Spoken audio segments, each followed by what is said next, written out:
मुंबई, सपनों का शहर, जहां रोज किस्मतें बनती और बिगड़ती हैं। अर्जुन राय ने शहर के फैले हुए आकाश को देखा। उसकी नजर ग्रैंड बैंक की बड़ी सी इमारत पर टिक गई। यह ताकत, पैसा और अभेद्यता का प्रतीक था। लेकिन अर्जुन के लिए यह एक चुनौती थी, एक उलझी हुई पहेली जो वो सुलझाना चाहता था। वो एक मास्टर चोर था, एक ऐसा भूत जो किसी भी सिक्योरिटी सिस्टम को आसानी से पार कर सकता था। और उसकी नजर ग्रैंड बैंक के अभेद्य तिजोरी पर थी। ये लालच के बारे में नहीं था, ये नामुमकिन को मुमकिन बनाने के रोमांच के बारे में था। अर्जुन को प्लानिंग करना, उसे सही तरीके से एग्जीक्यूट करना, रिस्क और इनाम के बीच का खेल खेलना पसंद था। ये चोरी, वो जानता था, उसकी सबसे बड़ी कामयाबी होगी।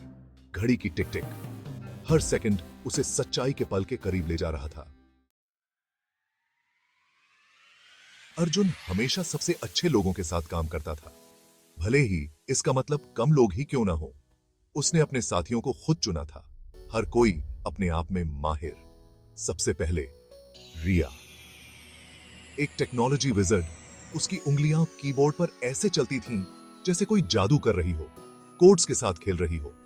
वो किसी भी सिक्योरिटी सिस्टम को एक क्लिक में बंद कर सकती थी। नेटवर्क्स और फायरवॉल्स की उसे पूरी समझ थी। रिया उनकी डिजिटल घुसपैठ,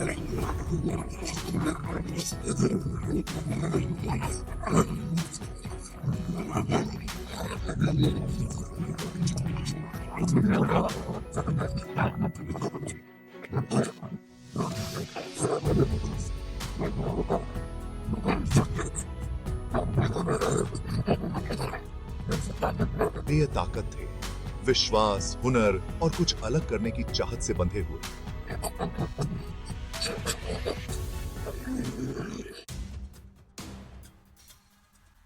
हफ्ते महीनों में बदल गए क्योंकि ये तीनों अपने लक्ष्य की बारीकियों में डूब गए। ग्रैंड बैंक का सिक्योरिटी सिस्टम बहुत मशहूर था।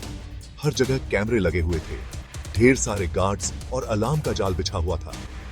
दिन ब्लूप्रिंट्स को समझने, गार्ड्स की टाइमिंग्स जानने और उनके रास्ते याद करने में बीतते थे। अर्जुन, जो बारीकी से हर चीज देखता था, हर कैमरा एंगल, हर अंधा कोना, हर कमजोरी को नोट करता गया। रिया अपनी डिजिटल स्किल्स से बैंक के सिस्टम्स में घुस गई, उनकी सुरक्षा को समझा, उनकी कमजोरियों को ढूंढा। वो फायरवॉल्स और एल्गोरिदम्स की भाषा समझती थी। उसकी उंगलियां कीबोर्ड पर ऐसे चलती थीं जैसे पियानो बजा रही हो। वो अपने टारगेट का एक डिजिटल नक्शा बना रही थी। रितेश, जो चुपचाप सब देख रहा था, भागने के रास्ते याद कर रहा था, ट्रैफिक और मुश्किलों का अंदाजा लगा रहा था। वो शहर की सड़कों को अपनी हथेली की तरह जानता था। उसके दिमाग में गलियों और शॉर्टकट्स का नक्शा था। उनका प्लान बहुत सोच समझकर बनाया गया था। हर चीज को ध्यान से देखा गया था, हर मुमकिन परेशानी का अंदाजा लगाया गया था। अब ये चोरी सिर्फ एक सपना नहीं था, ये एक बहुत ही प्लान्ड मिशन था।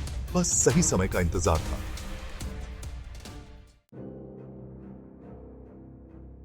चोरी की रात आ गई, बारिश के मौसम की उमस में लिपटी हुई। शहर, जो आमतौर पर जिंदगी से भरपूर रहता था, आज शांत था, जैसे सांसें रोककर बैठा हो। अर्जुन ने एक सिक्योरिटी गार्ड की वर्दी पहनी हुई थी, पूरे कॉन्फिडेंस के साथ चल रहा था। उसकी नजरें हर उस चीज पर थीं जो संदेह पैदा कर सकती थी। उसने गार्ड्स के चलने के तरीके, उनके खड़े होने के अंदाज, उनके अथॉरिटी को ध्यान से देखा था और अब नकल कर रहा था। इसी दौरान रिया कुछ ब्लॉक दूर एक वैन में बैठी बैंक के सिक्योरिटी सिस्टम पर अपना जादू चला रही थी। उसके कंप्यूटर स्क्रीन पर कोड्स की लाइनें नाच रही थीं। जैसे ही वो कैमरों को बंद कर रही थी, फीड्स के रास्ते बदल रही थी और उनके घुसने की जगह के आसपास एक वर्चुअल अंधा क्षेत्र बना रही थी। रितेश एक साधारण सी सेडान के पीछे पेशेंटली इंतजार कर रहा था। उसकी नजरें पीछे देखने वाले शीशे पर टिकी हुई थी। इंजन की आवाज आ रही थी, जैसे एक पिंजरे में बंद जानवर को छोड़ा जाने वाला हो। मंच तैयार था, कलाकार अपनी जगह पर, नाटक शुरू होने वाला था। बैंक के अंदर अर्जुन एक साये की तरह घूम रहा था। उसका हर कदम पहले से तय था, हर मूव सटीक। उसने अलार्म बंद कर दिए, मोशन सेंसर्स को चकमा दे दिया और गलियारों में ऐसे घूम रहा था जैसे वो इन्हें 1000 बार पहले से जानता हो, हालांकि वर्चुअली। वो तिजोरी तक पहुंच गया। उसका भारी स्टील का दरवाजा जिस पर बैंक का निशान बना हुआ था। बस यही था असली मकसद। एक गहरी सांस लेते हुए अर्जुन ने ताले पर एक डिवाइस लगाया जो इंजीनियरिंग का एक नायाब नमूना था, जिसे तिजोरी के जटिल मैकेनिज्म को तोड़ने के लिए डिजाइन किया गया था। मिनट घंटों जैसे लग रहे थे। जैसे ही डिवाइस ने आवाज की और घुमा, उसकी आवाज तिजोरी के कमरे की खामोशी में दब गई। अंत में हार मानते हुए भारी दरवाजा खुला और जो नजारा दिखा उससे उनके दिल की धड़कनें तेज हो गईं। कैश के बंडल नीटली सजाए हुए छत तक पहुंच रहे थे। बैंक की दौलत और उनके दुस्साहसी प्लान की कामयाबी का सबूत उन्होंने कर दिखाया था। वो उस जगह पहुंच चुके थे जहां कोई नहीं पहुंच सका था और खजाना उनका था।